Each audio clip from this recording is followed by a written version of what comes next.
Hey YouTubers, and welcome back to another Bleach discussion video. And today I'm bringing back the group that's kind of, the guys that have been with me for most of the Bleach videos on my discussions or Bleach discussions or something. Please reintroduce yourself to Xeno Z Snake and One Piece Nation. Guys, say hello. Yo, Bleach is ending.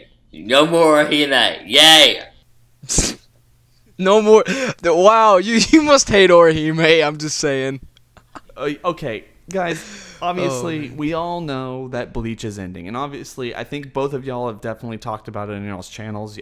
I think both of y'all actually did a prediction video about exactly what might happen at the end of the arc, and it will be in the description below, guys. It's a really long, nice video. Y'all should really go check it out if you're interested. Some good thoughts in there, kind of, a little bit deprecating, but also kind of nice and funny.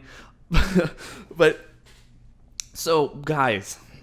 This is not about Bleach ending or Bleach coming to an end or how Bleach might end. I want to talk about that specific scene for you, me, and anyone else who's listening. Guys, going down in the comment section below and tell me exactly the answer to this question I'm about to ask. But what specific scene in Bleach came up that when you were watching it, when you were reading it or something, you thought to yourself, wow, this scene, this series or anything, it's so much different than anything that I really thought it was or could be or something, and it was definitely worth the watch. It was definitely worth the read, and it's been worth keeping up with over the last 16 years or so, 15, 16 years now that it's ending. Yeah, somewhere around there. I think 15. I think it's been running for 14 years, I believe. I could be wrong. I'm just gonna start us off because obviously, as I've said in all of our other discussion videos, guys, I'm the one who is kind of behind the times when it comes to Bleach. I'm not fully caught up.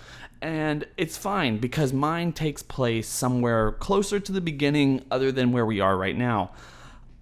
The scene in the anime and the manga, I guess it's in the manga as well, where I was watching and I thought to myself, this is something better than I thought it could be, that I thought it was, and everything. I completely understand exactly why this series is so popular and has been for so long, is in the Soul Society arc, when everything is coming to a head and everyone is getting down and fighting and everything, we see, as everything's breaking down, we see this moment, this amazing fight between Yoruichi and Soifan,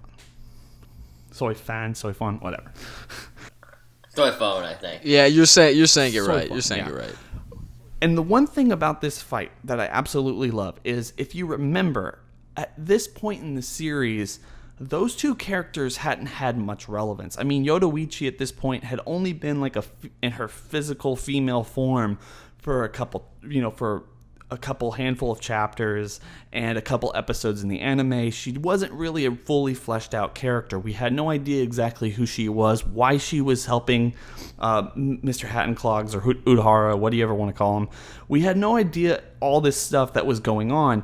And Soifon was just kind of the captain that was sitting around at the very edge of the thing. We knew that at that point, we knew that she was a part of the secret society or the secret police or the stealth force of the Soul Society, but we didn't know very much about who these people were. And one thing that really caught my eye is these two basically side characters at that point. They are main characters, but these two side characters were taken completely out of context. They left everything that was going on, had an emotional fight, a very awesome fight in my opinion, and they brought up so much history and hurt and sorrow that both of them had kind of, you left me, you should have taken me, I had to stay, it's like, I hate you. Well, I just wasn't thinking about it. I was trying to get away because of other reasons that we learned about later in the series and everything. And to me, that was such an interesting thing because unlike Dragon Ball, unlike One Piece, unlike Naruto, to my knowledge, most of my knowledge in most animes or mangas, is this series at that point to me you are focusing so heavily on side characters and giving them so much history, depth, and lore to help expand the overall story. And we talked about this in our last video, was there's so much going on in Bleach, and there's so many people who have any relevance to the story. Basically, every single character that's been introduced has had either some emotionally gripping story that has kind of driven the story forward, at least in certain bits and pieces. That's the one thing that drives me with Bleach, is that these people are so incredibly intricately designed and everything else. Maybe that's the detriment because now there's just too many characters and people are being written off and everything as we kind of go towards the end of the series, but that is something you just don't see anymore. So I'm going to open up the floor to you guys. Sorry that I was ranting.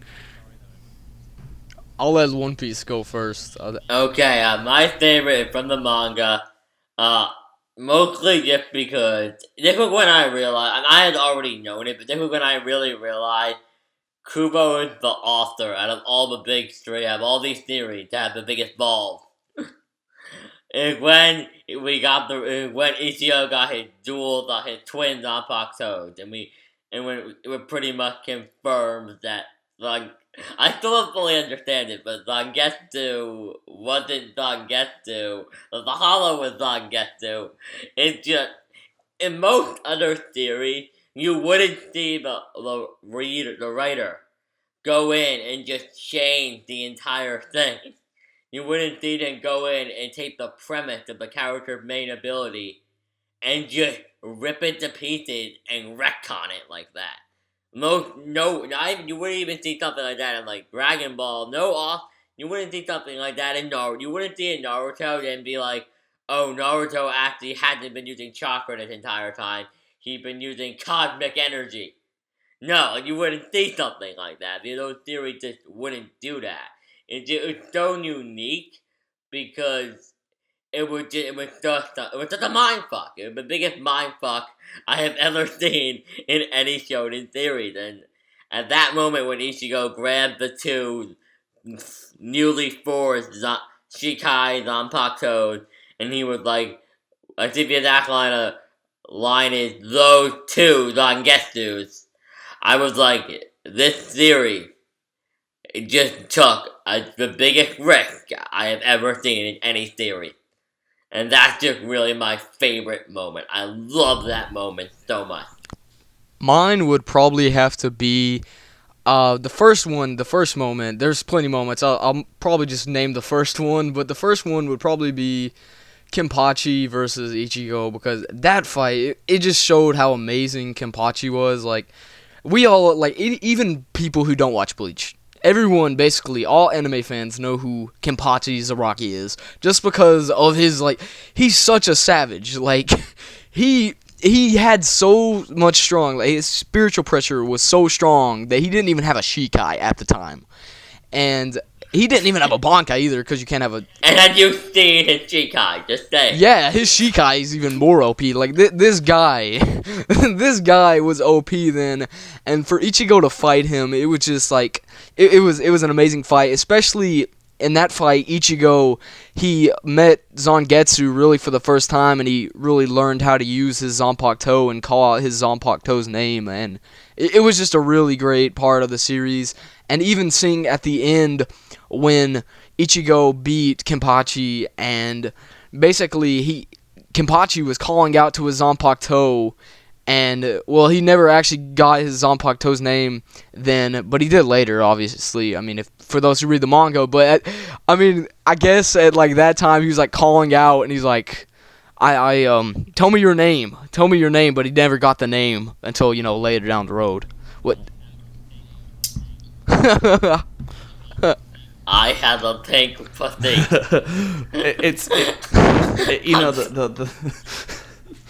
Oh God. These things that y'all mentioned. There's all these moments, and I'm sure a lot of fans have a whole lot of different things that they want to throw around. Obviously, this, that, or the other is why you stuck with the series or something like that. And One Piece, the one thing I have to say is, Dragon Ball, to its credit, they did kind of introduce Goku as an alien in Dragon Ball Z, which completely changed the dynamic and flow of the entire series thereafter. But, I guess, I don't know, the God Key stuff in Dragon Ball Super, it's ballsy, but it's not in the same kind of vein that Bleach had. I would agree with that. It's just, it's not as out there, you know. You're also not taking the character like that has like almost 600 chapters at that point. You're not taking the core of their abilities and just saying no. Everything you've seen from every single thing he's done was based on a different set of powers. It wasn't really that wasn't real. That was like, this is all a different story. We knew I've been lying to you for years. That was not what happened. Mm-hmm. I mean, and that's one of those things that and also the Kenpachi fight is that was an incredible fight. Obviously, I think some of the Soul Society arc fights are just amazing. We haven't really seen we haven't seen those as of recently, but the one thing about Bleach is at all most shonen series, it started out so dark. It really did. I agree. Because if you think about it, the part where Ichigo had to protect his family from hollows because his family was, about to get eaten by hollows. Not his dad, but his two sisters were about to get eaten by hollows, and he had to have Rukia. He had to get his powers from Rukia to save his family, and he got those powers taken away like 10 episodes after that. And then Rukia got took to the Soul Society, and she was going to be executed. That's really dark for like the first 20 episodes, actually. And then the Soul Society was pretty dark with Aizen and everything that happened in it. So, it started off, out of most shonen series, it started off probably the best. Now, you could argue, honestly, about that. But out of the big three, One Piece, Naruto, and Bleach did have probably the best beginning. I would argue that, but okay. I guess I'm not necessarily sure whether I would argue that, whether or not it's the best. I will say that it was an incredibly strong opening. I didn't necessarily realize it at the time, just how incredibly impactful everything that was going on. It seemed fairly random, but we talked about that in another video we did, which I will also be linking in the description below, about Bleach's greatest strength is also its biggest weakness to one degree or another, just because of how Kubo writes his stories. Yeah. And I think a lot of people are going to say, and I think it needs to be spoken of, is the Aizen reveal later on in the series, in the Soul Society arc at the very end of that, has to be one of the most impactful, jaw-dropping things for most people, especially if you were reading it in real time and everything. That it comes out of nowhere, but it makes sense and it ties together almost everything that you've seen. It's good storytelling. Is it lazy? Sure. But is it lazy? Has it become progressively more lazy? Sure. But it's good storytelling. Well, it can't be lazy when it's all part of Aizen's incredibly thought out plan. Like, we all know everything is part of Aizen's plan. Yeah. Next thing we know, like the next two chapters, Aizen was gonna be like, it was all an illusion, Ichigo. That this never happened. No, the whole manga. The manga isn't even real. We're all under an illusion right now. Yeah. Maybe we don't necessarily know how it's going in. I will definitely link that video. Honestly, guys, I want to just say that Soifon Yodoichi fight is just it was just that moment where I realized that this series was going to be above and beyond, and also you have all the backstory with all the other captains and the history before Ichigo even occurred or something. That's not something you see a whole lot in other mangas, just all this backstory where everything that was happening here is what led up to everything that you've seen presently and everything that you will see going forward. It's just there's so much depth and mythology and just so much character development in this series together that it's so easy to see why it's gone on for so long. But as we discussed in our last video, it's also incredibly easy to see exactly why it might not be as popular as it used to be. Well, guys, obviously we've been going around for 10 minutes here and everything. If y'all have anything left to say or anything about what another scene or something you think people might say, what do y'all think people might say in the comment section below? What do you think their scenes are? Well, I can definitely assume a couple. Okay, I'll be honest. Snake, the Kenpachi, Bankai, and Shikai reveal, definitely. Yep, definitely. Aizen versus Ichigo gonna be there. Yep. Just those were just moments. Is there one thing Bleach is good at? It's its epic moment. Yeah. I mean, those moments, there aren't going to be reasons. I guarantee you no comments will just be like, Kenpachi Bankai because Kenpachi. You can't Ichigo. forget Kisuke's Bankai. You can't forget that one. Yeah, stuff like that. Like, those things are going to be there. And it's hype. Bleach is really good at hyping the audience up. Yeah, especially with those Bankais. It's like Kubo's riding. He's like, all right, these guys aren't really liking that. Oh, well, I'll just throw in a Bankai. Everybody goes wild. I'll tell you. It's like, oh my god, this fight. Everybody is saying this fight is shitty. Bankai. Yeah, it's the solution to everything. This might not be like anybody else's, but one of the other scenes I actually absolutely love is Soifon's Bankai. It was so out of left field, which is the big thing, like the big rocket launcher. I was like, holy crap. Yeah, it's like she's like, I was hoping to do this without using this Bankai. It's too flashy for an assassin. Boom. Oh my god. And she's like, at that point, like, her arm is just whittled away. It's nothing but bone or something. This series is so incredibly good. When it's good, when Bleach hits, it hits hard. It hits home, and you just, oh my gosh. Yeah. I think I just figured out what the number one thing will be. Because I feel like my favorite thing is actually when I realized Kubo has an arm fetish, where he likes cutting off people's arms. Except Uryu's. Uryu's. Like, everybody but Uryu had their arm cut off. You won't cut off Uryu's arm. I don't know why, but somebody's gonna mention a thing with an arm getting cut off. Maybe like the last moment. Maybe like the last thing. Juhabak will cut off Uryu's arm. Maybe. That would be hilarious. It's like he's going for Uryu's arm, and then Ichigo jumps out. Oh, Ichigo lost his arm. Probably. And then then people are gonna come back to this video and comment that. That's exactly what's going to happen. One thing that would be like, I mean, everybody would like, their malice would drop if this happened, which it probably won't. But I saw this one thing. It was on a Sawyer 7 Mage video, and he said, "What if Kubo broke like the shonen formula and had Juhabak win and kill everybody?" That would come back in this video comment section. That's one of those things that's pure speculation, guys. Like I said, I'm not necessarily caught up, but I know what y'all are kind of talking about here and there because I do follow the news and everything. I don't know whether that's going to happen. That's not for this video. It's a completely other video, actually. Yeah, sorry. No, it's fine. But anyway, as we've gone on for a couple minutes here, obviously, guys, like we said in the beginning, please go down in the comment section below and tell us exactly who or what scene or whatever that you actually thought was so amazing that you became instantaneously in love with Bleach. You've been following it if you have been following it, even if you've kind of dropped off on it. Why did you originally follow this show, this manga, whatever you've been doing? What scene brought you into it and go, wow, this is much better than anything else?